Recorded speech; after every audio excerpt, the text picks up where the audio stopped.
வணக்கம்ண்ணே. வணக்கம்ண்ணே. நல்லா இருக்கீங்களா? நல்லா இருக்குண்ணே.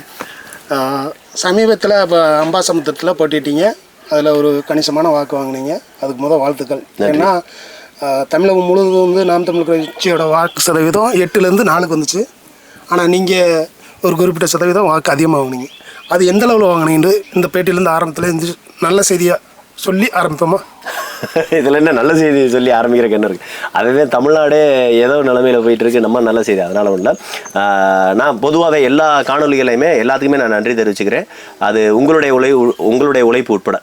அம்பாசமுத்திரம் சட்டமன்ற தொகுதியில் நமக்கு கிடைச்ச வாக்கு, நாம் தமிழர் கட்சிக்கு விவசாய சின்னத்துக்கு கிடைச்ச வாக்குங்கிறது முதல்ல தமிழ் தேசியத்திற்கும் தேசிய தலைவர் பிரபாகரனுக்கும் அண்ணன் சீமானுக்கும் நாம் தமிழருக்கு கிடைச்ச ஒரு மிகப்பெரிய வாக்கு வங்கி. அதில் அம்பாசமுத்திரத்தில் உழைச்ச உங்களை மாதிரி நானும் உங்களை மாதிரி ஒரு களப்பணியாளர், நீங்கள் உட்பட இன்னும் அங்கே யாரெல்லாம் களப்பணி செஞ்சாங்களோ அவங்க எல்லாத்துக்குமே அந்த கிரெடிட் வந்து போய் சேரணும். அவர்களுடைய உழைப்பு தான், எல்லாருடைய உழைப்பு. நானும் உங்களோடு சேர்ந்த ஒரு உழைப்பாளர். தனிப்பட்ட சிவசங்கரனால தான் அந்த வாக்கு அப்படின்னு நான் என்றைக்குமே கொண்டாட மாட்டேன். இறைவனுக்கு நன்றி, இயற்கைக்கு நன்றி, பிரபஞ்சம் மாவீரர்களுக்கு நன்றி. ஆனால் அனைத்து வகையான உழைப்பு அந்த தொகுதியில் உழைத்த களமாடுற நபர்கள் தெரியும். உங்களுக்கு தெரியும், நீங்களும் நானும் எவ்வளவு கஷ்டப்பட்டிருப்போம், எவ்வளவு துன்பதயங்கள், எவ்வளவு தூரம் ஜாதிய ரீதியா எவ்வளவு இடர்பாடுகள், எவ்வளவு சிக்கல்கள் தெரியும். அந்த இடத்துல அதெல்லாம் தாண்டி நம்மளுக்கு 15,000 வாக்குங்கிறது நீங்க இப்படி ஒரு கணக்கீடு வந்து இப்படி பண்ணி பாருங்களேன். அதாவது ஒரு 4% நம்ம வாக்கு வாங்கியிருக்கோம். 4% வாக்குனா நம்ம வாங்கின வாக்குல பாதி தான், அப்படித்தானே? இப்போ 5,000 வாக்கு வாங்கியிருக்கோம், 4% வாக்குனாக்க பாதி தான். எப்போ வாங்கினதுல பாதி? 2024 என்ன வாக்கு வாங்கினாங்களோ அதில் பாதி தான்.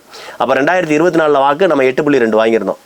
அதில் எல்லா பேருமே பாதி வாங்கினா 4%. அப்போ நம்ம 2024 அம்பாசமுத்திரம் சட்டமன்ற தொகுதியில் நாம் வாங்கின வாக்கு தான். நாமனா அந்த தொகுதியில் அப்போதைக்கு பாராளுமன்றத்தில் போட்டியிட்ட வேட்பாளர் வாங்கின வாக்கு 13,000.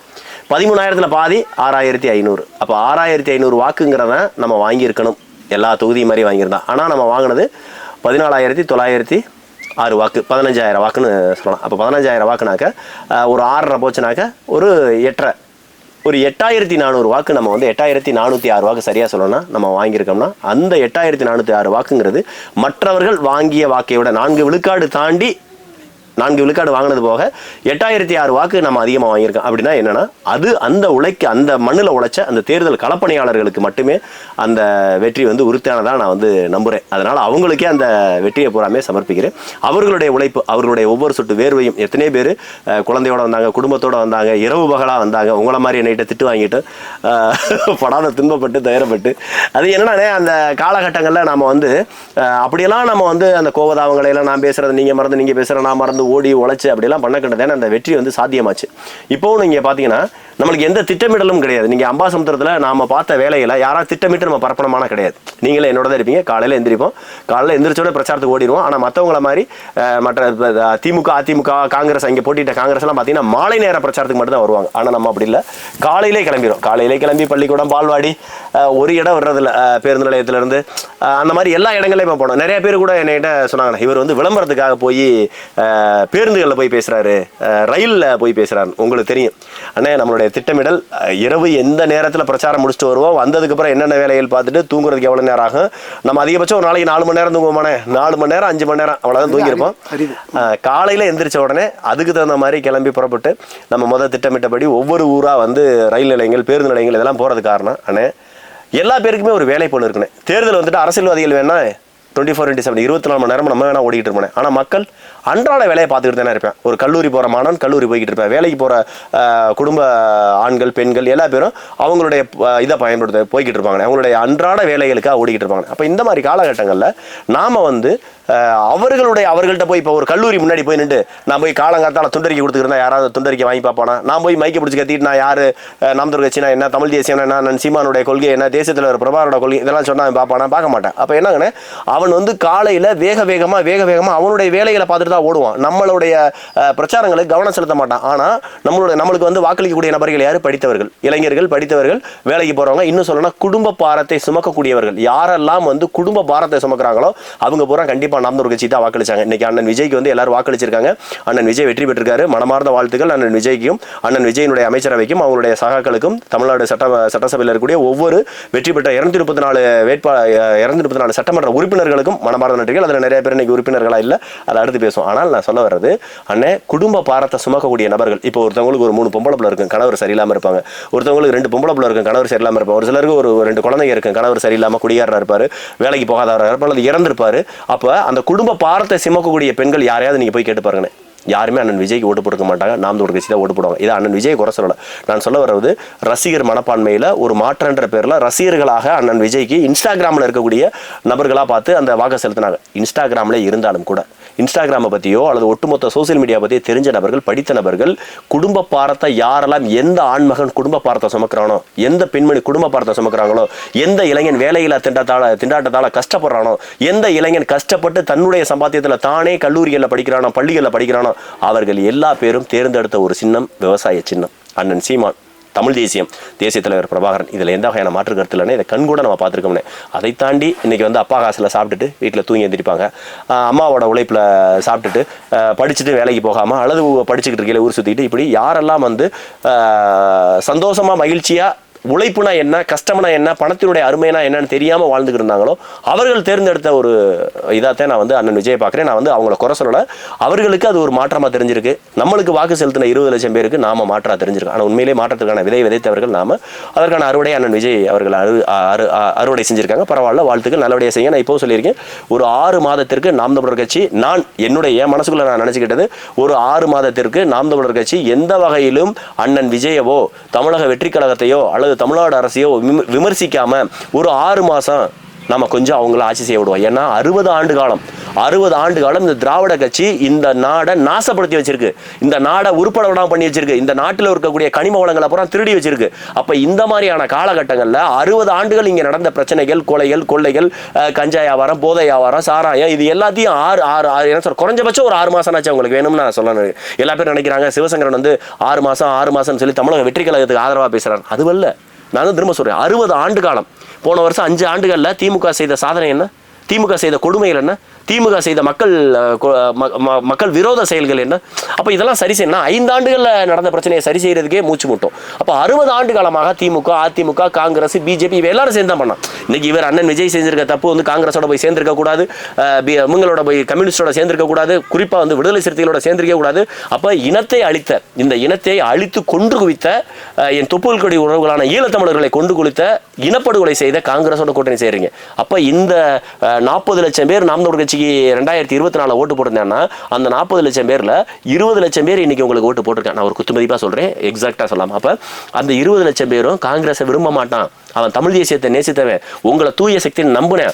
அண்ணன் விஜய் ஒரு மாற்றா இருப்பாரு, சீமானனை தொடர்ச்சியா தோத்துக்கிட்டே இருக்காரு, நாம ஏன் ஒரு தடவை மாத்தி விஜயனுக்கு போடக்கூடாது, இப்படி ஒரு எதிர்பார்ப்பு இருந்திருக்கும். அதனாலதான் நாம் தமிழர் கட்சிக்கு வாக்களிச்ச 10 லட்சமோ 20 லட்சம் வாக்காளர்கள் உங்களுக்கு வாக்கு செலுத்தியிருக்காங்க. அப்போ அவர்களுக்கு நீங்க துரோகம் செஞ்சிருக்கீங்க காங்கிரஸோட சேர்ந்து. காங்கிரஸ் என்னைக்குமே இந்த இனத்துக்கு துரோகம் செஞ்சவன். இது இங்க இருக்கக்கூடிய தமிழ் இனத்துக்கு மட்டும் இல்ல, அவன் ஒவ்வொரு தேசிய இனங்களுக்கும் துரோகம் செய்யக்கூடியவன். அவனுடைய நோக்கம் என்பது, இந்த பிஜேபியினுடைய நோக்கம் என்னவோ அதே தான். இவன் ஒரு என்ன சொல்றது, இவன் சாஃப்டா மதவாதத்தை திணிக்கக்கூடிய காங்கிரஸ், அவன் ஹார்டா மதவாதத்தை திணிக்கக்கூடியவன். இவன் முழுக்க மதத்தை மட்டுமே வச்சு அரசியல் செய்வான். அவன் மறைமுகமா மதத்தை வச்சு அரசியல் செய்வான். நீங்க நான் சொல்றதுக்கான உதாரணம், நானும் கவுல் பிராமின்னு சொல்லிட்டு உள்ளுக்குள்ள போட்ட பூணலை வெளியில எடுத்து காட்டினாரா இல்லையா? இது பூணல் இல்ல, பூணலை எடுத்து காட்டினாரா இல்லையா ஐயா இசுகி சுப்பையா அதனுடைய முதலாளி ராகுல் காந்தி. அப்போ நான் சொல்ல வர்றது என்னன்னா, ஐயா இங்கே இருக்கக்கூடிய காங்கிரஸும் பிஜேபி ஒன்று, திமுகவும் அதிமுகவும் ஒன்று, இதில் மாற்று கருத்து இல்லை. அப்போ இவர்கள் 4 பேர் சேர்ந்து 60 ஆண்டு காலமாக இந்த தமிழ் மண்ணை நாசப்படுத்தி வச்சிருக்கான். இப்படி நாசப்படுத்தி வச்ச இந்த 60 ஆண்டு காலத்தில் குறைந்தபட்சம் ஒரு ஆண்டு 6 மாத காலம்னாச்சும் நம்ம விடணும்னு நான் சொல்ல வர்றேன். இது எனக்கு, அதாவது வெறுமன தமிழக வெற்றி கழகத்துக்கு மட்டும் இல்லை, அண்ணன் விஜய்க்கு மட்டும் இல்லை, நாளைக்கு நாம் தமிழர் கட்சி ஆட்சி அமைத்தாலும் ஒருவேளை அமையும், உறுதியாக அமையும். அப்ப நாம் தமிழர் கட்சி உறுதியாக ஆட்சி அமைக்கும் காலத்தில் நம்மளுக்கும் இந்த 6 மாத கால அவகாசம் கண்டிப்பாக தேவைப்படும்.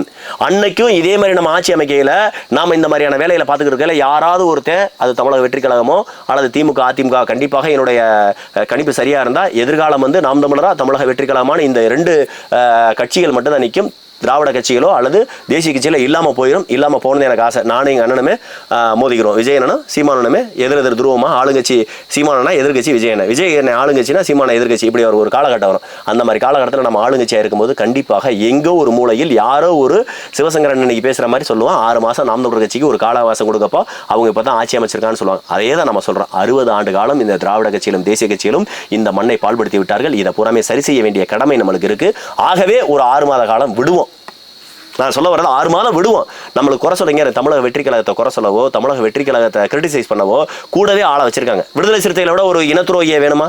யாருக்காவது ஒருத்தருக்கு விடுதலை சிறுத்தைகளும் அண்ணன் திருமாவளவனும் யாருக்காவது ஒருத்தருக்கு ஒரு நியாயமா இருந்திருப்பாரா? யாருக்காவது ஒருத்தருக்கு விசுவாசமா இருந்திருப்பாரா? யாருக்காவது ஒருத்தருக்கு நன்றியோட இருந்திருப்பாரா? இல்லை. அதாவது நன்றி, விசுவாசம், இதுக்கு எதுக்கும் விடுதலை சிறுத்தைகள் கட்சிக்கும் அவருடைய தலைமை அண்ணன் திருமாவளவனும் சம்பந்தமே இல்லை. ஒரு காலத்தில் விடுதலை சிறுத்தைகள் என்ற ஒரு கட்சி இங்கே தலித்தியம் பேச ஆரம்பித்த காலகட்டத்திலிருந்து எல்லாத்துக்கும் அவருக்கு பின்புலமாக இருந்தது உலகத் தமிழர்கள், ஈழத்தமிழர்கள், குறிப்பாக விடுதலை புலிகள், குறிப்பாக தேசிய தலைவர் பிரபாகரன் என்ற ஒரு நபர். அதற்கு முன்னாடி அண்ணன் திருமாவளவன் வைத்திருந்த இயக்கத்தினுடைய பெயர் என்ன, கட்சியினுடைய பெயர் என்ன, ஈழத்திற்கு அவர் போயிட்டு வந்ததுக்கப்புறம் ஏன் விடுதலை சிறுத்தைகள் மாத்துறாரு? அப்போ நான் சொல்ல வர்றது என்னன்னா, இங்கே பாருங்க, ஒன்று தெரிஞ்சுங்க, முழுக்க இந்த இனத்திற்கு, அதாவது இனத்தை அழித்த காங்கிரஸோடு சேர்ந்து நின்றவர் திருமாவளவன். இங்கே பாருங்க, அந்த ஈரம் கூட காயல. இன்னைக்கு எப்படி ஐயா இசகி சுப்பியா கையில வச்ச வாக்கு செலுத்தின மக்களினுடைய கையில இருந்த அந்த மையினுடைய ஈரம் காயுவதற்கு முன்னாடி போய் அந்த மக்களுக்கு துரோகம் செஞ்சுட்டு இன்னொரு கட்சியில போய் சேர்ந்து துரோகம் செஞ்சாரோ, அதே மாதிரி ஒரு காலத்தில் 2009 ஈழத்தமிழர்களை கொன்று ஒழித்து அந்த ரத்த வாடை மறைவதற்குள்ள, அந்த ரத்தம் காய்கிறதுக்குள்ள, அந்த ரத்தம் உறைகிறதுக்குள்ள இந்த ஒட்டுமொத்த விடுதலை புலிகளும் நம்பி நின்ற இங்க நின்ற தமிழ் தேசிய தலைவர்களுள் மிக முக்கியமான அண்ணன் திருமாவளவன் உடனடியாக போய் காங்கிரஸோட சேர்ந்து நின்று இந்த இனத்திற்கு துரோகம் செய்தார். குறிப்பாக விடுதலை புலிகளுக்கு துரோகம் செஞ்சார். இன்னைக்கு அதாவது அந்த காலகட்டங்களில் திருமாவளவனை சாப்பிட்ட சாப்பாடு விடுதலை புலிகள் கொடுத்த காசுல அவர் வச்சு நடத்துகிற கட்சியினுடைய ஒவ்வொன்றும், அது பெட்ரோலோ, டீசலோ, கரண்ட் பில்லோ, கட்சி வாடகை எல்லாத்தையும் கொடுத்து உதவியது உலக தமிழர்களும் விடுதலை புலிகளும். அதை தாண்டி இங்கே இருக்கக்கூடிய பறையர்குடி மக்கள். அப்போ இந்த அளவிற்கு அவருடைய வளர்ச்சிக்கு, அவருடைய கட்சியினுடைய வளர்ச்சிக்கு காரணிகளாக இருந்த தமிழீழம், தேசிய தலைவர் பிரபாகரன், விடுதலை புலிகள், தமிழர்கள், இங்கே இருக்க பறையர்குடி மக்கள் எல்லாருக்கும் தொடர்ச்சியாக துரோகம் செய்த அண்ணன் திருமாவளவன். அவர் என்ன சொன்னார்? தம்பி விஜயும் தம்பி சீமானும் RSS பெற்றெடுத்த பிள்ளைகள்னாரு. இப்போ RSS பெற்றெடுத்த பிள்ளைக்கு எதுக்கு பால் கொடுத்து வளர்க்க போயிருக்காரா? இல்லை ஐயா இசகி சுப்பியா சொன்ன மாதிரி தத்தெடுத்திருக்காரா? எதுக்காக போய் RSSனுடைய பிள்ளை அண்ணன் விஜய், RSSனுடைய பிள்ளை அண்ணன் சீமான், பரவாயில்ல இருந்துட்டு போறோம், RSSனுடைய பிள்ளையாவே இருந்துட்டு போறோம். RSSோட பிள்ளைக்கு என்ன பால் கொடுக்க போயிருக்காரு? அப்ப மாற்றாந்தாயா? யாருங்க இவரு? சரி, இவரவே இவ்வளவு கேள்வி கேட்குறீங்களா? அது ஈழத்தமிழர்கள் ஒரு மாற்று தாய், வேற ஒரு தாய் பிள்ளைகள் நம்மன்ற பாகுபாடு தான் இருக்கு. அவங்க இளைஞர்கள் வாழ்ந்தவங்க, இங்க நம்ம தமிழ்நாட்டில் வாழ்றோம் அண்ணனவே சொல்லுவாங்க. நீங்க வேணும்னா தமிழ்நாட்டில் மட்டும்னா நீங்க இலங்கைக்கு போகணும்லாம் சொல்லுவாங்க. சரி, அது இருக்கட்டும். ஆனா அதே ரஷ்யாவில் நடக்கிற இனப்படுகொலைக்கு இங்கே கம்யூனிஸ்ட் கட்சி போராடுது, உக்ரைனில் நடக்கக்கூடிய பிரச்சனைக்கு இங்கே போராடுது, பாகிஸ்தான்லையும் பங்களாதேஷ்லையும் ஈரான்லையும் ஈராக்லையும் நடக்கக்கூடிய பிரச்சனைக்கு இங்கே இருக்க இஸ்லாமியர்கள் போராடுறாங்க. அவங்களாம் கேள்வியே கேட்க மாட்டாங்க. சரி, அப்ப அதே போல நீங்க யாருக்காக, நான் என்ன சொல்றேன், திபெத்தியர்களுக்கும் இந்தியாவுக்கு என்ன சம்மந்தம்? திபெத்தியர்களுக்கு ஏன் ஒவ்வொரு மாநிலத்திலையும் ஒவ்வொரு ஊரை எழுதி கொடுத்தது மாதிரி திபெத்தியர்களுக்கு, நான் என்ன சொல்றேன், திபெத்திய மக்கள் பாதிக்கப்பட்டிருக்காங்க. திபெத்திய மக்களுக்கு உதவி செய்யணும். நானும் அவர்களை என்னுடைய மக்களாக பார்க்கிறேன். யாரெல்லாம் உலகத்தில் இனத்தால், மொழியால், மதத்தால், ஜாதியால் புறக்கணிக்கப்படுகிறார்களோ, கொல்லப்படுகிறார்களோ, அந்த இனப்படுகொலையை, மதப்படுகொலையை, ஜாதிய படுகொலைகளை நான் எதிர்க்கிறேன், வன்கொடுமைகளை எதிர்க்கிறேன். அதில் மாற்று கருத்து இல்லை. ஆனால் நான் சொல்ல வர்றது, என் தொப்புள் கொடி உறவுகள் சாகும்போது அவன் அழுகிறது துடிக்கிறது ஏன் மொழியில் அழுகிறாங்க, ஏன் மொழியில் கத்துறாங்க, ஏன் மொழியில் ரத்தம் சிந்துறாங்க எனக்கு தெரியுதுங்க. அவனுடைய ரத்தமும் சதையும் அவனுடைய ரத்தமும் சதையுமா சிந்தி அவன் சாகிறது எனக்கு தெரியுது. அவன் செத்ததுக்கான ஒரே காரணம் அவன் பேசிய மொழி தமிழ். அவன் பின்பற்றிய கலாச்சாரம், தமிழ் பண்பாடு, கலாச்சாரத்தை பின்பற்றின. அவன் பேசிய ஒரே ஒரு மொழிக்காக அவனை கொண்டாங்க. தமிழன் என்ற ஒரு அடையாளத்துக்காக கொண்டாங்க. புரியுதுங்களா? அப்ப நாங்க என்ன செய்யறோம், என் மொழியை பேசினேன்னா அவனை கொள்றேன்னா அவன் என் தொப்புள் கொடி உறவு, என்னோட ரத்தம், என்னோட சதை. அவனு நானும் ஒரே தலைமையின் கீழ் ஒரு தலைவரை நேசிச்சான், ஒரு மொழியை நேசிச்சான், ஒரு பண்பாடை நேசிச்சான். அப்ப எனக்கு தானே அது துடிக்கும், அதைத்தான் நான் கேட்பேன். அப்ப அதே போல இங்க ஒருத்தர் ஏமாத்திருக்காருல, இது இப்போ நம்ம எடுத்துக்காட்டு பார்த்தீங்கன்னா 321 அங்கே வாக்குச்சாவடி, 321 வாக்குச்சாவடியில் நம்ம பரப்புரை அதெல்லாம் விட்டுருவோம். 321 வாக்குச்சாவடியிலையும் அன்னைக்கு ஒரு நாள் மட்டும் காலையில் ஒருத்தன், மாலையில் ஒருத்தன், இரவுக்கு வரும் 3 பேர் வேலை பார்த்துருக்காங்க. அவங்க 3 பேருக்கும் ஒரு 2 பேர் வீதம், பூத்துக்கு 2 பேர் வீதம் சாப்பாடு கொண்டு போய் கொடுத்து டீ டயத்துக்கு மாற்றி விட்டு இந்த மாதிரி ஆளுகள் வந்து கிட்டத்தட்ட ஒரு 1000 பேர் அன்னைக்கு ஒரு நாள் மட்டும். அதே போல் வாக்கு எண்ணிக்கைக்கும் இல்லை நீங்கள் அப்படி ஒரு கட்சி இல்லை, நான் சொல்லி முடிச்சேன். அப்படி ஒரு நாளைக்கு மட்டும் அதே போல் எத்தனை நாள் பிரச்சாரம், இது ஒரு கட்சி. அப்போ அந்த இதில் வந்து 5 கட்சி நின்றுச்சு. 5 கட்சியில் எத்தனை, கிட்டத்தட்ட 5000 பேர் அந்த ஒரு நாள் மட்டும். இப்படி இத்தனை பேரோட உழைப்பை, இத்தனை பேரோட பணத்தை ஒரே ஒரு கையெழுத்தில் வெற்றி பெற்றோன்ற ஒரே தன்மையில் எந்த காரணமும் இல்லாமல் தாவேக்காவில் வந்து இணைஞ்சா உங்களுக்கு நல்லது செய்கிறேன், இல்லைன்னா நீங்கள் கேன்சல் பண்ணிட்டு வாங்க, ராஜினாமா பண்ணிட்டு வாங்கன்ற மாதிரி அவர் ஒரு பேட்டியில் சொல்லியிருக்கார். நான் அதனால தான் ராஜினாமா பண்ணிட்டு போய் அந்த கட்சியில் சேர்ந்து சரி பண்ண போகிறேன்றார். அப்படி சொல்கிற அவர் ஏன் இதுக்கு முன்னாடி அதை ஒரு கேள்வி இருக்குது, போன ஆட்சியில் அவர் எதிர்கட்சியாக தானே இருந்தார், இப்பயும் எதிர்கட்சியாக தான். அதுதான் நானும் சொல்றேன் ஐயா. நீங்க நான் இசக்கி சுப்பையா ஐயா பத்தி பேசுறேன்னா குறைஞ்சபட்சம் ஒரு மாசம்னாச்சும் நம்ம கேள்வி கேட்கலாம். அவ்வளவு கேள்விகள் இருக்கு. நான் சொல்ல வர்றது, இசக்கி சுப்பையா ஐயா கொடுக்குற பேட்டியில பூரா பாத்துறீங்களா?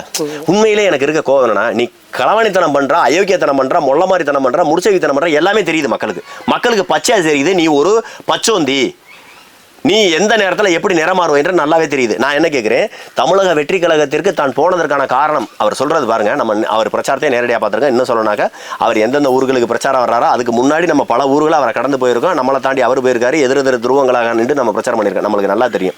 அவர் ஒவ்வொரு பேட்டியிலையும் சொல்றாரு, நான் எதிர்கட்சியாக இருந்ததால் கடந்த 5 ஆண்டுகளை இழந்து விட்டேன். எல்லா பேருக்கும் பச்சை பிள்ளை கூட தெரியும். ஆளுங்கட்சியாக இருந்தால் ஆளுங்கட்சி எம்எல்ஏக்களுக்கும் அந்த தொகுதிக்கும் தேவையான நிதிகள் எந்த பிரச்சனையும் இல்லாமல் சரளமாக கிடைக்கும். நம்ம நினைச்சாக்க ஒவ்வொரு அமைச்சர்கள் மூலமாக ஒவ்வொரு செயல் திட்டங்களை, ஒவ்வொரு நலத்திட்டங்களை கொண்டு வந்து அந்த தொகுதியில் கொண்டு வந்து சேர்க்க முடியும். இது இயல்பானது. நான் இல்லைன்னு சொல்றேன்னா, இல்லைன்னு சொல்லவே இல்லையே.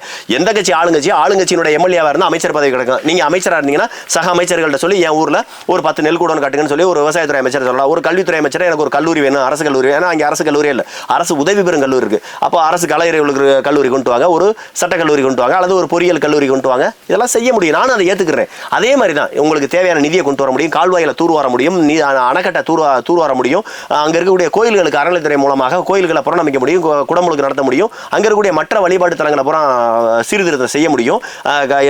இதை பூராத்தையுமே விவசாயிகளுக்கு பூராத்துக்குமே ஒரு வேல்யூ ஆடட் சர்வீஸ் மதிப்பு கூட்டு பொருட்கள் உற்பத்தி செய்யறதுக்கு தொழிற்சாலைகளை கொண்டாட முடியும். எல்லாமே செய்ய முடியும். நான் இல்லைன்னு சொல்லல. ஏங்க போனதே திமுகவுக்கு மாறாம போனீங்க? இது எனக்கும் தெரியுது, உங்களுக்கும் தெரியுது. ஒரு வார்டு கவுன்சிலராக ஜெயிச்சா கூட ஆளுங்கட்சி வார்டு கவுன்சிலர்னா அதுக்கு தகுந்த மாதிரி, எதிர்கட்சி வார்டு கவுன்சிலர்னா அதுக்கு தகுந்த மாதிரி இருக்கும்னு எல்லாருக்குமே தெரியுது. உங்களுக்கு தான் நீங்கள் ஜெயிச்சிட்டீங்க, அதிமுகவில் ஜெயிச்சிட்டீங்க, போட்டிட்டீங்க, ஜெயிச்சிட்டீங்க. உங்கள் கட்சி ஆட்சி அமைக்கல, 2021 ஆட்சி அமைக்கல. அப்போவே நேரடியாக போய் ஐயா ஸ்டாலினை பார்த்து, நான் வந்து எதிர்கட்சியாக இருந்தால் என் மக்களுக்கு எதுவும் செய்ய முடியும், மக்கள் நலனில் அக்கறை இருந்திருந்தால் அவர் நேரடியாக போய் அங்கே சேர்ந்துருந்துக்கலாம். அங்கே சேர்ந்துருந்து திமுகவில் சேர்ந்துருந்து மக்கள் பணி செஞ்சுருக்கலாம்ல. நீங்கள் இப்போ தாவேக்காக போகிறீங்க, உங்களுக்கு எல்லாமே அறிவு இருக்குது. ஒரு 21 நாளில் நீங்கள் ஒரு கட்சி மாதிரி உடனடியாக நீங்கள் பெற்ற வெற்றியை வந்து எழுதி கொடுத்துட்டு போக முடியுது உங்களால் அப்படின்னாக்க, ஏன் நீங்கள் வந்து போன ஆட்சியில் அதை செய்யலை? அப்படின்னா என்ன அர்த்தம்னா, அமைச்சர் பதவி தனக்கு கிடைக்கணும். போன ஆட்சியில் போயிருந்தால் அமைச்சர் பதவி கிடைக்குமோ கிடைக்காதோ, இந்த ஆட்சியில் போனால் உறுதியாக அமைச்சர் பதவி கிடைக்கும்னு தெரியுது. பேசி முடிச்சாச்சு. போன தடவை அவங்க மெஜாரிட்டியில் ஜெயிச்சாங்க திமுக கூட்டணி. நீ போய் நான் உங்கள் கட்சிக்கு வர்றேன், எனக்கு அமைச்சர் பதவி கொடுனா, நீ எதுக்கே ஒரு எம்எல்ஏ எனக்கு வெட்டியா? என்னிடம் இருக்கிறவன் வச்சா நான் பெரும்பான்மையை ஜெயிச்சிருக்கேன், கூட்டணி கட்சிகள் பெரும்பான்மையாக இருக்குது, எனக்கு அது போதுன்னு விரட்டி விட்டுருப்பாங்க. அப்போ போன தடவை இந்த வேலையை செஞ்சிருப்பார். போன தடவை அமைச்சர் பதவி உறுதி செய்திருந்தால் ஒரு வேலை இவர் திமுகவுக்கும் போயிருப்பார். இவர் உத்தமை மாதிரியே பேசுகிறாருல, இவருக்காக, அதாவதுங்க அந்த மக்களுக்காக அவர் போய் அமைச்சரவையில் இவர் போய் தன்னுடைய எம்எல்ஏ பதவியை ராஜினாமா செய்யலை, மற்ற கட்சியில் போய் சேர்ந்த தாவேக்கால போய் சேர்ந்ததுக்கான காரணம் அதுவும் இல்லை. ஐயா இசக்கி சுப்பையா ஒரு பச்சோந்தி. அவருக்கு என்னன்னா, அவருடைய வேலை என்னன்னா கான்ட்ராக்டர், முழுக்க கான்ட்ராக்டர் தொழில். அது அவரே அவர் பல தடவை சொல்லுவார், முழுக்க கான்ட்ராக்டர் தொழில். அந்த கான்ட்ராக்டர் தொழில் சிறப்பாக நடக்கணும்னா ஆளுங்கட்சியில் இருக்கணும். ஆளுங்கட்சியில் இருந்தால் தான் நிறைய கான்ட்ராக்ட் கிடைக்கும், பணங்கள் வந்து தேங்காமல் கிடைக்கும். இப்போ அவருடைய மகன் பேரில் தான் எல்லா தொழில் நிறுவனங்கள் இருக்குது, அவங்க மனைவி பேரில் தொழில் நிறுவனங்கள் இருக்குது. இதை போகிறதுக்கு பினாமிகள் பேரில் இசைக்கு சினிமாஸ், இசை கன்ஸ்ட்ரக்ஷன், சுப்பையா கன்ஸ்ட்ரக்ஷன், இப்படி நிறையா வந்து பினாமிகள் பேரில் இருக்குது. இன்னமும் நீங்கள் பார்த்தீங்கன்னா இவர் கான்ட்ராக்டராக இந்த கான்ட்ராக்ட் எடுத்து சப்கான்ட்ராக்ட் கொடுத்துருவார். இவர் எடுத்து செய்யறதுல நிறைய பேர் கான்ட்ராக்ட் தானே, என்னப்பா அரசுக்கிட்ட இருந்து ஒரு ஒப்பந்தத்தை வாங்குறாங்க, ஒப்பந்தத்தை நிறைவேற்றி கொடுக்குறாங்க, அதில் ஒரு 10 ரூபா லாபம் தானே பார்ப்பாங்க. அப்படி அல்ல. இவர் கான்ட்ராக்ட் 100 கோடி 200 கோடி அதிகமாக இவர் பாதாள சக்கர திட்டம் எடுப்பார். நீங்கள் எடுத்து பாருங்க, இசக்கி சுப்பையா வாங்கினது போறாமே அதிகமாக பாதாள சக்கர திட்டம். ஏன் தெரியுமா பாதாள சக்கர திட்டம்? யாராவது போய் பாதாள சக்கரை போட்டுருக்கானா இல்லைன்னு திறந்து வைப்பீங்களா? போட்டிருக்கேன்னா அதில் எந்த அளவுக்கு தரமா இருக்கு, தரமா இல்லை, அது செயல்படலையா, அதில் ஒரு பிரச்சனை வருதா வரலையா, இதை போய் யாராவது திறந்து வைப்பானா? பாதாள சக்கர திட்டம்னா என்ன? ஒவ்வொரு வீடுகளிலும் இருக்கக்கூடிய கழிவறைகளில் எல்லா பேரும் செப்டிக் டேங்க் வைப்போம். இந்த பாதாள சக்கரை இருந்தால் செப்டிக் டேங்க தேவையில்லை, நேரடியாக அதில் திறந்து விட்டுருவாங்க. நேரடியாக அதை செப்டிக் டேங்க் போகும். ஒரு கொஞ்சம் ஆழமாக தோண்டி அந்த காவாயை எடுத்து கொண்டு போய் ஒரு குறிப்பிட்ட இடங்களில் பல கால்வாய் பல கால்வாய்கள், அதாவது பாதாள சாக்கடையிலேருந்து வரக்கூடிய பல கால்வாய்களை ஒரு இடத்துல கொண்டு போய் அதை சுத்திகரித்து அந்த தண்ணியை வேறு பயன்பாட்டுக்கு, சுத்திகரித்த தண்ணியை விவசாய பயன்பாட்டுக்கோ அல்லது ஆறுகள்லையோ குளங்கள்லையோ அதை விடுவாங்க. இந்த கழிவுகளை பூராத்தையுமே உரமாக மாற்றுவாங்க. இதுதான் அது நடக்கும். இது எங்கேயாவது ஒரு இடத்துல 100% சரியாக நடந்துருக்குன்னு சொல்ல முடியுமா? சாக்கடை போட்டதோட சரி. யாருன்னு நீங்களும் கேள்வி வைக்க போகிறதில்ல, நானும் கேள்வி வைக்க போகிறதில்ல. அதில் கஷ்டப்பட போகிறது யார்? தூய்மை பணியாளர்கள் கஷ்டப்பட போகிறாங்க. அந்த சாக்கடை அடைச்சிக்கிடுச்சுன்னா மக்கள் கஷ்டப்பட போகிறாங்க, மக்கள் பாதிக்கப்பட போகிறாங்க. இதில் இருக்கிறதுல இவர் கிரிமினலாக யோசிக்கிறதுல இந்த பாதாள சாக்கடை திட்டத்தில் பெருவாரியாக இவர் கொள்ளையடிக்க முடியும். இவர் அரசாங்கத்துக்கிட்ட, பொதுப்பணித்துறைகிட்டே அல்லது ஒவ்வொரு துறையிலையும் ஏலம் எடுக்கிறாரு. ஏலம் எடுத்ததோட இன்னொரு வேறு நிறுவனத்துக்கிட்ட அந்த வேலையை கைமாற்றி விட்டுறாரு. அப்போ இவருக்கு அதில் ஒரு குறைஞ்சபட்சம் 40 விழுக்காடு அதில் லாபம் கிடைக்கும். அப்போ இந்த வேலை எப்படி தரமாக நடக்கும்? இன்னொரு கம்பெனிக்காரன் தானே வேலை செய்யக்கூடிய நபர் யாரு? கன்ஸ்ட்ரக்ஷன் ஒர்க்கை பார்க்கக்கூடிய நபர்கள் யாரு? அப்போ அவன் நேரடியாக எடுக்கும்போது அவன் ஒரு 10 ரூபா லாபம் பார்ப்பேன், அரசியல்வாதிகளுக்கு கொஞ்சம் லஞ்சம் கொடுப்பேன், அரசு அதிகாரிகளுக்கு கொஞ்சம் லஞ்சம் கொடுப்பேன், மிச்சத்தை சம்பாதிப்பேன், இன்னொன்று தரமான ஒரு செயலை செய்ய முடியும். இப்போ யோசிச்சு பாருங்க, அரசியல்வாதிகளுக்கு ஒரு லஞ்சம், அரசு அதிகாரிகளுக்கு ஒரு லஞ்சம், முத ஏழை எடுத்த இந்த இசக்கி சுப்பையாவினோட கன்ஸ்ட்ரக்ஷன் டீமு ஒரு லாபம், இதை பூரா எடுத்துக்கிட்டு இன்னொரு டீம்கிட்ட கொடுக்கும்போது அவன் அதில் லாபம் எடுத்துட்டு எவ்வளோ மக்களுக்கு போய் நல்ல செயலாக செய்ய முடியும்? அந்த கன்ஸ்ட்ரக்ஷனுடைய தரம், அந்த கட்டிடத்தினுடைய தரம், அல்லது ஒரு பள்ளிக்கூடம், ஒரு பால்வாடி, அல்லது ஒரு தார் ரோடு, ஒரு சிமெண்ட் ரோடு, ஒரு பாதாள சாக்கடை, எப்படி அது தரமாக இருக்கும்? நான் சொல்ல வர புரியுதானே? குறைந்தபட்சம் 20 விழுக்காடுனாச்சு அரசியல்வாதிகள் லஞ்சாவாங்க, 10 விழுக்காடுனாச்சு அரசு அதிகாரிகள் லஞ்சாவாங்க, ஒரு 20 விழுக்காடுனாச்சு இவர் லாபமாக எடுத்துக்கிடுவார். அப்போ 50 விழுக்காடு இதில் போயிருதுல. ஒரு திட்டத்தில் ஒரு 10 கோடி ரூபா ஒரு திட்டம்னா, 100 கோடி ரூபா ஒரு திட்டம்னா, 100 கோடி ரூபாயில் 50 கோடி லஞ்சத்துக்கே போயிருது. இவர்களுடைய லாபம் இவர்களுடைய லஞ்சத்துக்கே போயிருது. மிச்சம் 50 கோடியில தான் நலத்திட்ட பணி நடக்கணும். அந்த 50 கோடியில தான் அந்த கன்ஸ்ட்ரக்ஷன் ஒர்க்கை உண்மையிலே செய்யக்கூடிய ஒரு கட்டிட நிறுவனம் அவன் அதில் லாபம் பார்க்கணும். அப்போ அவன் ஒரு 10% எடுப்பானா, 5% எடுப்பானா? அப்போ மிச்சம் 35%. 100 கோடி ரூபாய்க்கு ஒரு ப்ராஜெக்ட் போட்டால் 35 கோடிக்கு தான் அந்த ப்ராஜெக்டே நடக்குது. மிச்சம் இருக்க 65 கோடி லஞ்ச லாவணியா லாபம். இதை செய்யறது யாரா? ஐயா இசக்கி சுப்பையா. இது ஏன் எதிர்க்கட்சியாக இருந்தால் செய்ய முடியுமா? செய்ய முடியும். எப்படி செய்ய முடியும்? எம்எல்ஏ அப்புறம் குளிப்பாட்டணும். எங்கே கொண்டு போய் இசக்கி சுப்பையாவுடைய ரெசார்ட்டில் கொண்டு போய் குற்றாலத்தில் பழைய குற்றாலம், புது குற்றாலம், ஐந்தருவி இந்த பகுதியில் கொண்டு போய் அடைச்சி வச்சு அவருக்கு தேவையான எல்லாத்தையும் சப்ளை பண்ணி அவரை குளிர் வச்சு அதன் மூலமாக ஒரு ப்ராஜெக்ட் வாங்கணும். ஆளுங்கட்சி அமைச்சர்களை கொண்டு போய் குளிர் வச்சு அவர்களுக்கு தேவையான சவரட்டனை செஞ்சு அதெல்லாம் அந்த கான்ட்ராக்டை வாங்கணும். அரசு அதிகாரிகளை பூரா கொண்டு போய் கையெழுத்து போடுற சைனிங் எத்தாட்டு இருப்பேன்ல, இஇன்னு இருப்பேன், ஏஇன்னு இருப்பேன், அசிஸ்டன்ட் இன்ஜினியர், எக்ஸிக்யூட்டிவ் இன்ஜினியர், புரியுதுங்களா? இந்த மாதிரியான ஆட்களை பூரா அதிகாரிகளை பூரா சைனிங் அத்தாரிட்டி கையெழுத்து போடக்கூடிய இடத்துல இருக்க அதிகாரிகளை பூரா கொண்டு போய் ரெசார்ட்டில் வச்சு குளிப்பாட்டணும். இதுக்கு தான் இந்த ரெசார்ட். இவருடைய இது பூரா கான்ட்ராக்ட் இவர் நேரடியாக கட்டிட வேலையில் ஒப்பந்த வேலையில் இவர் செய்ய மாட்டார், சப் கான்ட்ராக்ட் கொடுத்துருவாரு. வரக்கூடிய லாபங்களை பூராத்தையும் கொண்டு போய் இவர் பினாமி பேர்களை வச்சுக்கிடுவார். இதற்காக இவருக்கு ஒரு எம்எல்ஏ பதவி தேவை. அந்த எம்எல்ஏ பதவியை வச்சு தான் இவர் சம்பாதிச்சுக்கிட்டு இருக்காரு. ஆனால் அந்த எம்எல்ஏ பதவி ஆளுங்கட்சி எம்எல்ஏவாக இருந்தால் அமைச்சராக வாய்ப்பு இருக்கு. பல ஆயிரம் கோடி நேரடியாக எந்த பில் பெண்டிங் நிற்காது. இன்னைக்கும் தமிழ்நாடு முழுக்க அவருக்கு ஒரு 1500 கோடிக்கு மேல பில்லு பெண்டிங் நிக்கிறதாக செவிவெளி செய்தியா கேள்விப்படுற 1500 கோடி நிக்குது. ஏற்கனவே திமுக அரசாங்கம் நிறைய பாதியை கொடுத்துச்சு, பாதியை கொடுக்கல, பாதி அவர் கைக்குள்ள வச்சிருந்த அமைச்சர்களை வச்சு இங்க பாருங்க. திமுகவில் யார் வேட்பாளராக அம்பாசமுத்திரத்துக்கு வரணும்னு முடிவு செய்வது ஐயா இசக்கி சுப்பையா. அதிமுகவில் உட்காந்துக்கிட்டு திமுக வேட்பாளர் முடிவு செய்யறாரு. நான் இன்னமும் சொல்றேன், இசக்கி சுப்பையா ஐயாவினுடைய சம்பந்தபுரம் தான் காங்கிரஸ்ல இருக்க திருநாவுக்கரசு ஐயா. புரியுங்களா? தன்னோட மகனுக்கு பொண்ணு எடுத்தா சம்பந்தபுரம்.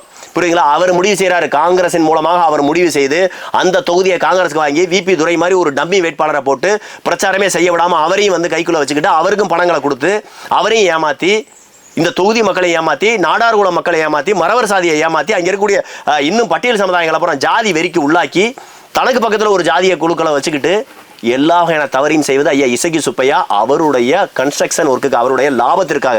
நான் திரும்ப சொல்றேன், அவர் வெறும் ஒப்பந்ததாரன்ற பேர்ல வாங்கி இன்னொரு ஒப்பந்ததாருக்கு கைமாத்தி விடக்கூடிய ஒரு புரோக்கர். தன்னுடைய புரோக்கர் வேலைக்கு ஒரு எம்எல்ஏ பதவி தேவை. அந்த எம்எல்ஏ பதவி ஆளுங்கட்சியா இருக்கணும். ஒருவேளை காசு நேரம் இருக்கணும். அமைச்சர் பதவி ஏற்கனவே 48 நாளோ 38 நாளோ அவர் சட்டத்துறை அமைச்சராக இருந்திருக்காரு. இவர் பண்ண பிராடு புத்தகம் தெரிஞ்சு அம்மையார் ஜெயலலிதா தூக்கி அடிச்சாங்க. புரியுதுங்களா? அதனால நான் என்ன சொல்ல வர்றேன், அந்த தொகுதி மக்கள் இனிமேலும் ஏமாறக்கூடாது. முழுக்க இவர் காசு. அவர் சொல்றாரு, நல்லவர்களுக்கு ஓட்டு போடுங்கன்னு தான் நான் கேட்டனே தவிர இசக்கி சுப்பையாவுக்கு ஓட்டு போடுங்கன்னு கேட்கல, ரெட்டலைக்கு ஓட்டு போடுங்கன்னு கேட்கல, எடப்பாடி பழனிசாமியோட பேரை நான் பயன்படுத்தல, ஜெயலலிதாவோட பேரை பயன்படுத்தல, எம்ஜிஆரோட பேரை பயன்படுத்தல. இது எவ்வளவு பெரிய அயோக்கியத்தனம்! எத்தனை மேடைகளில் நான் என்ன கேட்குறேன், நல்லவர்கள் ஓட்டு போட்டோன்னா இவருக்கு எப்படி ஓட்டு போடுவேன்? உண்மையிலே நல்லவர்களுக்கு ஓட்டு போடனா நான் ஒரு கட்சி தான் ஓட்டு போடணும். இவர் நல்லவரா? நீங்கள் சொல்லுங்கள், இவர் நல்லவரா? புரியுங்களா? அவர் சொல்கிறாரு, என்னை வப்பாட்டின்னு பேசுகிறா, பொண்டாட்டின்னு பேசுகிறேன். நான் அதெல்லாம் பர்சனலாக பேசக்கூடாது. மேடையில் ஒரு வாய் தவறி வந்தது. ஆனால் அவர் மனசாட்சிக்கு தெரியும், அவர் கூட இருக்கவங்களுக்கு தெரியும், அவர் சுய ஒழுக்க உடைய நபரா. எனக்கு சந்தேகம் நீங்க பேசல. எனக்கு நினைவு இருக்கு, சாலையில போகும்போது ஒரு வக்கீல் குரூப் வந்து உங்களை இடம் வச்சு போட்டோ எடுத்தாங்க. அப்படியே பேச ஆரம்பிச்சு. ஆமா, அப்படி பேச ஆரம்பிச்சதுல மனைவிகள், குழந்தைகள், பொண்டாட்டி, வப்பாட்டின்னு இப்படி எதுகை முறையில பேசல. ஆனால் அது தனிநபரை நான் பேச விரும்பல. அது அவர் விருப்பம். அவர் வப்பாட்டி வச்சுக்கிட்டாலும் வைக்காட்டி அது அவரால் முடிஞ்சா வைக்க போறாரு, முடியாட்டி வேடிக்கை ஆக போறாரு. அது நம்மளுக்கு தேவையில்லை. அதுல நம்ம போக போறதில்ல. நம்ம நாகரீகமா படிச்ச மாதிரி போயிடணும் அப்படிங்கிறக்கா அதை பேசுறதுல அது நம்மளுக்கு தேவையும் இல்லை. அதை பத்தி நம்மளுக்கு கவலை இல்லை. ஆனா நான் சொல்ல வர்றது, உண்மையிலேயே அவர் நல்லா வரானா இல்லை. அந்த தொகுதி மக்களை ஏமாத்தி அந்த தொகுதியில் இருக்கக்கூடிய நலத்திட்ட பணியில பேர் சொல்லி இங்கே பாருங்களேன், அவர் நம்ம ஒரு துண்டறிக்கை, அவர் கொடுத்த துண்டறிக்கை எடுத்து வச்சிருக்கோம். அவர் செய்த நலத்திட்டங்கள்ன்ற பேரில் அவர் எதெல்லாம் துண்டறிக்கையில் கொடுத்துருக்காரு அதை போல நம்ம பேச போகிறோம். அப்போ நான் சொல்ல வர்றது, அவர் பெற்ற வெற்றி என்பது அவருடைய வெற்றி அல்ல. அவர் போட்டியிட்ட இரட்டலை சின்னத்தினுடைய வெற்றி, ஐயா எம்ஜிஆருடைய வெற்றி, அம்மையார் ஜெயலலிதாவுடைய வெற்றி, இன்னும் சொல்லணும் இன்று அந்த கட்சியை வழிநடத்தக்கூடிய ஐயா எடப்பாடி பழனிசாமி அவர்களுடைய வெற்றி. இதுதான் உண்மை. 234 தொகுதியிலேயே அவர் ஓடி ஓடி அவர் வந்து செய்த பிரச்சாரத்துக்கு அம்பாசமுத்திரம், நத்தம் போன்ற ஊர்களில் அவருக்கு எடப்பாடி பழனிசாமி ஐயாவுக்கு கிடைச்ச வெற்றி. இதுதான் உண்மை. எதிரியாக இருந்தாலும் துரோகியாக இருந்தாலும் நாம வந்து உண்மையை பேசியாகணும். அப்போ இந்த இசகி சுப்பையாவுக்கு கிடைத்த வெற்றி அல்ல. நீங்கள் பார்த்தீங்களா, இங்கே உண்மையிலே எனக்கு அம்பாசமுத்திரம் மக்களை பார்க்கும்போது சந்தோஷமா இருக்கு. எனக்கு ஒரு நம்பிக்கை வருது. நாம் தமிழர் கட்சி கண்டிப்பாக அம்பாசமுத்திரத்தில் தான் தன்னுடைய வெற்றியை முதல் வெற்றியாக பதிவு செய்யும்ன்ற நம்பிக்கை எனக்கு வந்துருச்சு. இங்கே பாருங்க, இசகி சுப்பையா பேர் இங்கேலாம் இருந்துச்சு. ஒருத்தர் போறாரு, அம்மா மேல பெயர் போட்டிருக்கு, அம்மானு போட்டிருக்கு, அடுத்து கீழே இசகி சுப்பையான்னு போட்டிருக்கு. அந்த அம்மான்ற பேரை தொட்டு கும்பிட்டுட்டு எனக்கு தெரிஞ்ச அவர் மனசுல நினைச்சிருவார், அம்மா மன்னிச்சுங்க, இந்த அயோக்கிய பேரை அழிச்சுக்கிறேன் அப்படின்ற மாதிரி நினைச்சுக்கிட்டு கூட அதை அழிக்கிறார், அந்த பேரை அழிக்கிறார். சுவத்துல ரெண்டு பக்கம் வரைஞ்சிருக்காங்க. அம்மானு ஒரு வார்த்தை எழுதியிருக்கு, கீழே இசகி சுப்பையான்னு எழுதியிருக்கு. அந்த அம்மான்ற எழுத்துக்களை போய் தொட்டு கும்பிட்டுட்டு கீழே இருக்க இசகி சுப்பையோட பேரை பூரா அழிக்கிறாங்க. அப்ப அந்த மக்களுக்கு ஒரு அந்த அழிச்சா மத்தியில் அவன் அதிமுக தொண்டன். அவன் அதிமுக உயிரை கொடுத்து உழைச்சவன். எம்ஜிஆர் காலத்துல இருந்து, அம்மையார் ஜெயலலிதா காலத்துல இருந்து இன்று வரை உழைத்துக் கொண்டு இருக்கக்கூடிய ஒரு அடிப்படை தொண்டன். அந்த தொண்டனை இவன் துரோகம் செஞ்சிருக்கான். அவர் அதாவது இசகி சுப்பையா துரோகம் செஞ்சிருக்காரு. அப்பப்போ கோவத்தில் அதே ஒரு ஃப்ளோவில் அதை கடுக்கிற கூடாது. கடவுள் முருகனே சொல்லுவாங்க. ஆமாமா, அது எல்லாருமே சொல்றேன். நம்ம அண்ணனையும் சொல்லத்தான் செய்யறான். அதை தவிர எனக்கு தெரிஞ்சு தேசிய தலைவர் பிரபாகரனை தவிர ஒரு சில இடங்களில் உரிமையின் பேர்லையோ கோவத்தின் பேர்லையோ அவைவேன்னு பேசுறதுங்கிறது எல்லாருக்குமான ஒரு இயல்பான ஒன்று. அதை ஒரு பக்கம் இருக்கட்டும். அப்போ அந்த மக்கள் வந்து ரொம்ப தெளிவாக இருக்காங்கன்னு அந்த சூர விளம்பரங்களை பூரா அடிக்கிறாங்க. தங்களுடைய வீட்டில் உங்களுக்கே தெரியும், நீங்கள் என்னுடைய கூடவே நின்ற நபர் ஒவ்வொரு கடையிலையும் ஒவ்வொரு கடையை அடைச்சு கிடக்கும். கடையை காலி பண்ணிடுவேன். ஆனால் கடைக்கு வெளியில் பார்த்தா ஐயா இசகி சுப்பையோட காலண்டர் தூங்கிட்டு இருக்கும். இன்னைக்கு இசகி சுப்பையோட காலண்டர் எங்கே கிடக்கு? சாக்கடையில் கிடக்கு. ஐயா இசகி சுப்பையோட காலண்டர் எங்கே கிடக்கு? குப்பையில் கிடக்கு. குப்பையில் காலண்டர் தூக்கி போட்டான், சாக்கடையில் காலண்டர் தூக்கி போட்டால் மண்ணெண்ணை ஊற்றி எரிச்சுக்கிட்டு இருக்கான். சூர விளம்பரங்களை பூரா அடிக்கிறான். அசிங்கமா போஸ்ட் அடிச்சு ஒட்டுறான். துரோகி பட்டா. இப்ப இசகி சுப்பையாரோட பேரு இசகி சுப்பையா இல்ல, துரோகி சுப்பையா. பேரே துரோகி சுப்பையான்னு வச்சுட்டாங்க. அந்த அளவிற்கு அந்த தொகுதியில் இருக்கக்கூடிய அதிமுக தொண்டர்களும் வெகுஜன மக்களும் இவருக்கு ஏதாவது ஓட்டு போட்டா மாற்றம் வரும்ன்ற நம்பி ஓட்டு போட்ட வெகுஜன மக்கள், அதிமுக தொண்டர்கள் தன்னோட ரத்தத்தையும் சதையும் கொடுத்து உயிரை கொடுத்து வளர்த்து எடுத்த அதிமுகன்ற கட்சிக்காக வாக்கு செலுத்தின களப்பணி செய்த ஒருவர் கூட இவரை மதிக்கவில்லை. எல்லாரும் இவரை இசகி சுப்பையா பார்க்கல, துரோகி சுப்பையா பார்க்குறாங்க. கேலண்டர் நாம முதல்ல சொல்லியிருந்தோம், உங்க வீட்டில் இருக்கக்கூடிய ஏதாவது பில்லி சூனிய இல்லைன்னே சொல்லி இருந்தாலும் பில்லி சூனிய ஏவல் இல்லைன்னு அதை பத்தி ஒண்ணும் இல்லை இருந்திருப்பது. இது ஒரு பிரச்சனை இல்லை. பில்லி சூனிய ஏவல், சர்வசென்ம பாவங்கள், சர்வசென்ம தோஷங்கள், கைகால் வலி, மூட்டு வலி, முழங்கால் வலி, உங்க வீட்டில் இருக்கக்கூடிய வாஸ்து கோளாறுகள், வேற ஏதாவது பிரச்சனை. இதை ஒருத்தர் எனக்கு கால் பண்ணி எப்படிங்க சரளமா சொன்னீங்க, இது எனக்கு பழகி போச்சு. அதனால இவரை திட்டியே பழகி போச்சு. உண்மையை சொல்லணும், இவரை திட்ட ஆரம்பிச்சு பழகிட்டேன். அப்போ உங்க பிரச்சனைகள்லாம் தீரணும்னா உங்க வீட்டில் தொங்குற கேலண்டர் எடுத்து வெளியில வைங்க. உங்க வீட்டில் இருக்க எல்லா பிரச்சனைகளும், உங்கள் உடல், உங்கள் வீடு, வாஸ்து பிரச்சனை எல்லாமே தீர்ந்து உங்க கேலண்டர் எடுத்து வெளியில வச்சிருங்கன்னு சொல்லிட்டு நம்ம எதார்த்தம் பேசிட்டு வந்தோம். ஆனா நம்ம கூட சொன்னா வெளியில தூக்கி போடுங்கன்னு சொன்னா திண்ணையில வைங்கன்னு சொல்லிட்டு வந்தோம். அந்த வீடியோ நீங்க எடுத்து கூட இதுல காட்டலாம். திண்ணையில வைங்கன்னு சொல்லிட்டு வந்தோம். ஆனா கடைசியில பார்த்தா அவங்க தூக்கி சாக்கடையில போட்டா, குப்பையில போட்டா, இன்னும் ஒருபடி மேல போய் அது பெட்ரோல்ன்றது நல்லா தெரியுது. பெட்ரோலை ஊற்றி எரிச்சிருக்கானா அப்ப யோசிச்சு பாருங்க. யாரும் கையில பெட்ரோல் வாங்க மாட்டோம். ஒன்று வண்டியில இருந்து பிடிக்கல, பெட்ரோல் பங்க்ல இருந்து வாங்கிட்டு எதையோ ஒன்று அதை ரிஸ்க் எடுத்து பெட்ரோல் ஊற்றி எரிச்சிருக்காங்க பாரு. அப்ப எந்த அளவிற்கு அந்த மக்கள் கோவத்தில் இருக்கான்னு பாரு. எனக்கு தெரிஞ்சு அந்த மக்கள் முழுமையாக இசகி சுப்பையாவினுடைய உண்மை முகத்தை, பச்சோந்தி முகத்தை உணர்ந்து விட்டார்கள். ஒருபோதும் இனிமேல் இங்க பாருங்க, இந்த மக்கள் உண்மையிலே சொல்றேன், தமிழ்நாடு அரசியல்ல ஒரு மிகப்பெரிய மாற்றம் வரணும். ஆனால் யாரெல்லாம் தன்னுடைய இந்த மக்கள் தங்களை தேர்ந்தெடுத்த மக்களுக்கு துரோகம் செய்து தங்களுக்கு போட்டியிட வாய்ப்பு கொடுத்த கட்சிக்கு துரோகம் செய்து, அது எந்த கட்சியாக நடந்திருப்போம். நாளைக்கு நம்ம கட்சியில செஞ்சாலும் துரோகி தான், தாவேகாவுக்கு செஞ்சாலும் துரோகி தான். நான் இப்படி யோசிக்கிறேன், நாளைக்கு தாவேகாவில் இருக்க கட்சிக்காரே ஒரு 15 பேர்ல இருந்து ஒரு 15 பேர் 20 பேர் அதிமுகவுக்கு பதிலாக பிஜேபி இந்த வேலையை செய்வேன். இன்னைக்கு தமிழக வெற்றி கழகம் செய்த வேலையை எனக்கு தெரிஞ்சு தமிழ்நாட்டில் இந்தியாவிலே செய்யக்கூடிய ஒரே கட்சி பிஜேபி தான். பிஜேபி மத்தியில் செஞ்ச எல்லா வகையான ஸ்ட்ராட்டஜியும் மாநிலத்தில் அண்ணன் விஜய் தலைமையிலான தாவேகாவும் செஞ்சுட்டாங்க. பரவாயில்ல, அது உங்களுடைய அந்த பழிபாவங்களை நீங்களே அந்த கர்மவினையை அணிவிப்பீங்க. அதை கண்கூட பார்ப்போம், எழுதி வச்சுங்க.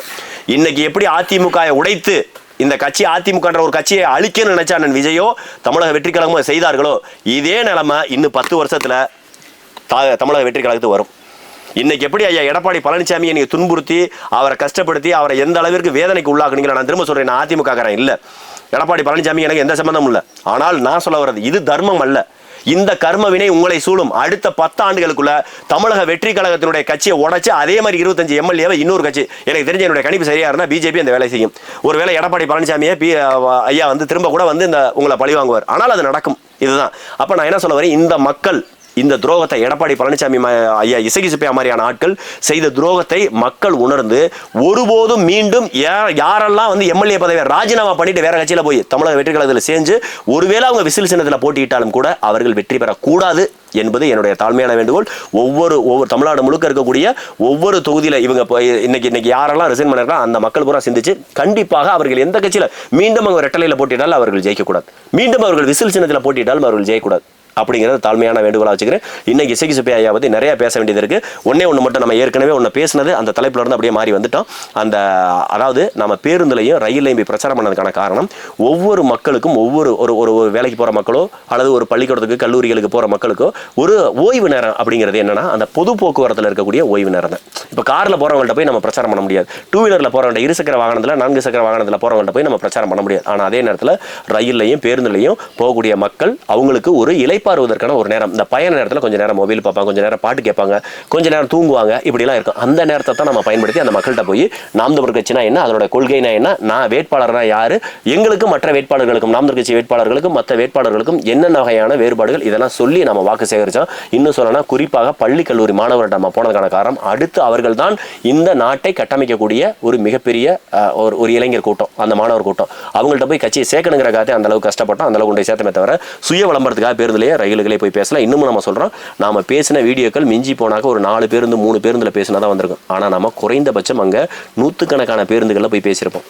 பல தடவை ஒரு 50-60 தடவை நம்ம ரயில்களில் போய் பேசியிருப்போம். அதெல்லாம் மக்கள்கிட்ட கொண்டு போய் இந்த இயக்கத்தினுடைய கொள்கையில கொண்டு போய் சேர்க்கணுங்கிறதும் மக்கள் ஓய்வு நேரமாக பொது போக்குவரத்தில் போகையெல்லாம் இருப்பாங்கன்றதான் காரணமே தவிர வேணுங்கன்னு சுய விளம்பரங்கள் அல்ல.